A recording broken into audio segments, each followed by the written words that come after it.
Once again, Trump was right about everything. That's not my quote. That's J.D. Vance. Trump, the job numbers have come out and our economy is explosive. I think you really have to give a lot of credit to Donald Trump, whether or not you like the way that he moves. All of the naysayers, including some fiscal conservatives that go, tariffs won't help anything. And now the proof is in the pudding. The jobs are coming out. This is a massive win for Trump. We're going to get to that big, beautiful bill that looks like it's going through this morning. But first, here's J.D. Vance. Oh, welcome to Doug in Exile. This is where the happy patriots are. Part of why we're so happy is because Trump just keeps kicking butt. He can't help it. Here are some things that have happened. Gas prices down. Economic indicators are decent. Brand new jobs report shows that's much better than expected. And border crossings are down. And now Trump's mega spending bill looks like it's going to be passed by Republicans. How do you Democrats fight back with the wins that Trump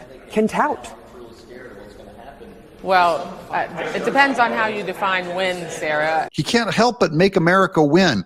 Think of the failing jobs numbers under Biden, with everyone covering up and lying to try and protect him. Here's J.D. Vance. Trump was right about everything. This is Caroline Levitt's tweet. For the fourth month in a row, jobs numbers have beat the market, especially expectations, with nearly 150,000 good jobs created in June. We'll go into what that means. Americans born workers have accounted for all of the job gains since President Trump took office, and wages continue to rise. The economy is booming again, and it will only get better when the one big beautiful bill is passed and implemented, which already happened, I believe. The U.S. economy added a stronger than expected 147,000 jobs, and the unemployment rate fell to 4.1%, meaning Democrats were lying. All the fear mongering, all of them, they were all wrong. Trump guessed and he was right. Here's some more of the numbers on his side. This is more important data from June. 830,000 new jobs for native born, 348,000 jobs lost for foreign born, 437,000 gain of new full-time jobs, 367,000 loss of old part-time jobs. Major reversal of the Biden era is what you're seeing. These are massive economic shifts under Trump. And it's by his will he pushed this stuff through.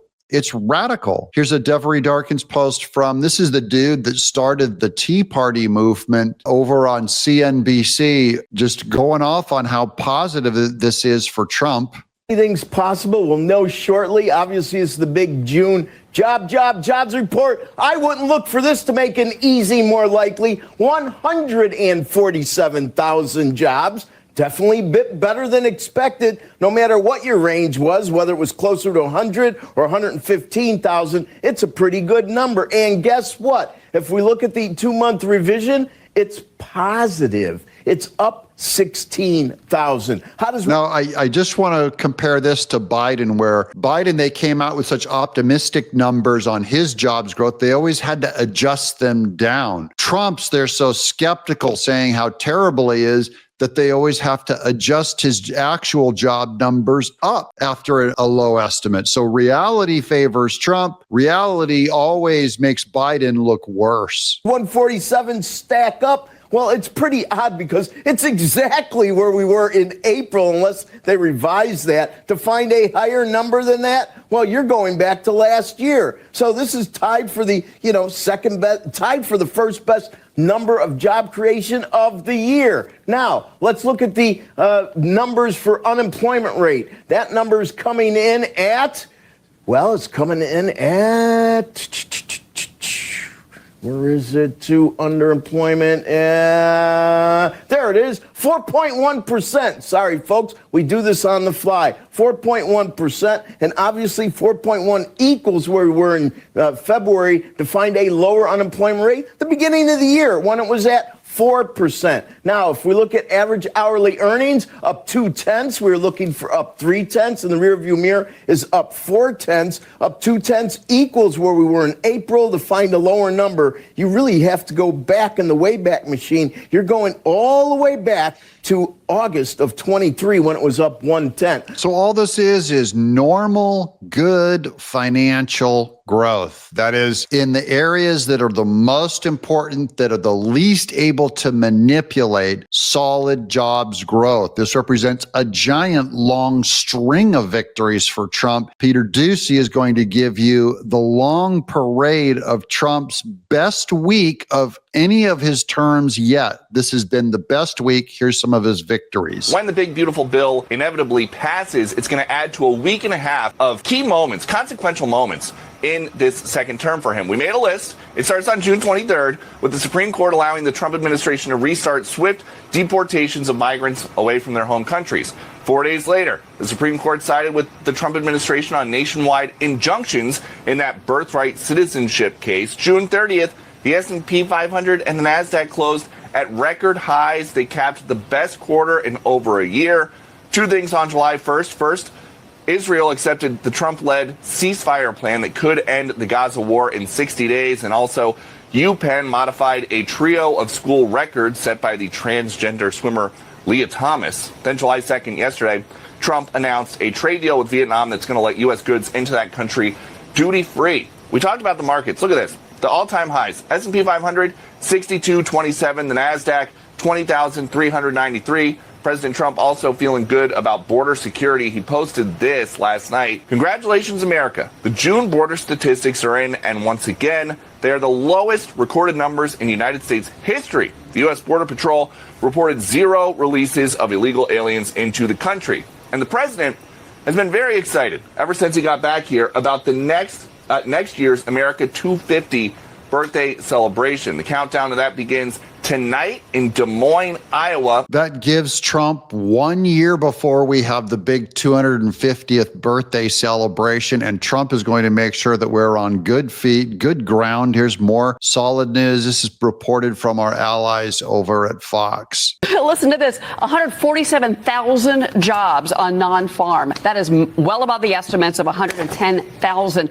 The unemployment rate went down to 4.1%. The expectation was it was going to tick up to 4.3%. So every single area that they estimated what Trump would be able to do, he outperformed it by a mile. So again, just solid good news. All the haters, we're going to get to some of the hater networks. But first, I'm just going to wrap this up with the positive news over on Fox. A Fox News alert, the June jobs report just released, and it shows the U.S. added 147,000 jobs last month. That is stronger than expected.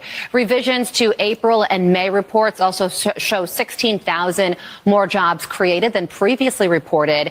And the unemployment rate unexpectedly falling to 4.1%. So whoops, it just happened to fall below. Now, this one is a good one, too. This one was posted over by Benny Johnson, where Bloomberg could not believe how well Trump is doing. Look at this. And this is good news, much better than expected. An upside surprise on headline payrolls, 147, the estimate 106. The unemployment rate was at 4.2. In our survey, economists were looking for that to climb up to 4.3. It comes in at 4.1. And if you want some high frequency data, or at least some higher frequency data, jobless claims, much lower than expected across the board here in the labor market. This is a pretty... I love showing Bloomberg because they absolutely despise Trump. I've been looking at the positive financial news, and it's like a funeral over at CNN and MSNBC going, Trump, he just keeps winning and saving America. This is terrible. Even guys like fiscal guys like David Bahnsen and all of the editors podcasts with Charlie Cook and Richard Lowry, who oppose tariffs, and they're going like, he's going to really put the finances of America at risk. And instead, these are solid, good numbers. It shows it's working. And he was thinking way outside of the box with his own creativity. And apparently the whole world wasn't ready for this. This is good news for now. I will get back to you guys on the next video on that big, beautiful bill and how that whole thing happened overnight. And it was a long thing of Trump pushing. But finally, we got what we wanted. I'm Doug in Exile.